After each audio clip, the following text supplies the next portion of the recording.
Mga residente nga nagapuyo malapit sa suba padayon nga nagaaligmat kasunod sang malain nga tiyempo. Mga kasapatan apektado man. Si Zen Kilantang nakatutok exclusive.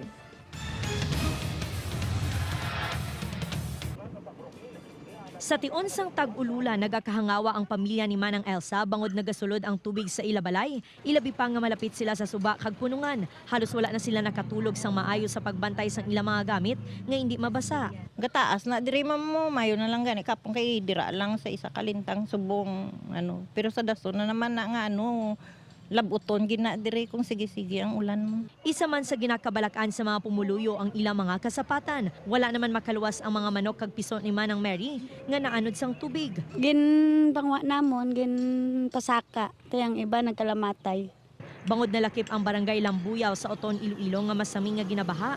Ang iban nga mga residente ang nagapangaman na sa kalamidad. Kung makasurvive sila, bayang kung malangi kay gapon, malangi sila kay mataas man. Pero kung maabutan sila sang bahagi dyan, patay gid sila eh.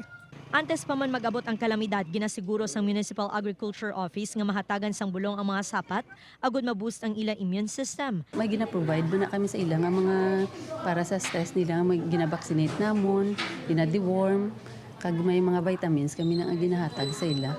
Samtang nakaalerto ang MDRRMO sa tion nga kinahanglan sang publiko sang bulig, padayon ng monitoring sang level sang tubig sa mga kabarangayan. Sa aton nga mga nag-i-star sa kasubaan malapit sa aton nga mga suba feel free either manawag sila diri sa opisina balaman nilang aton nga hotline or pagpabalo sa inyong mga barangay officials kay i-cater naton sila sa aton evacuation centers Upod Caromel Porquia, Zen Kilantang, Mungan Western Visayas.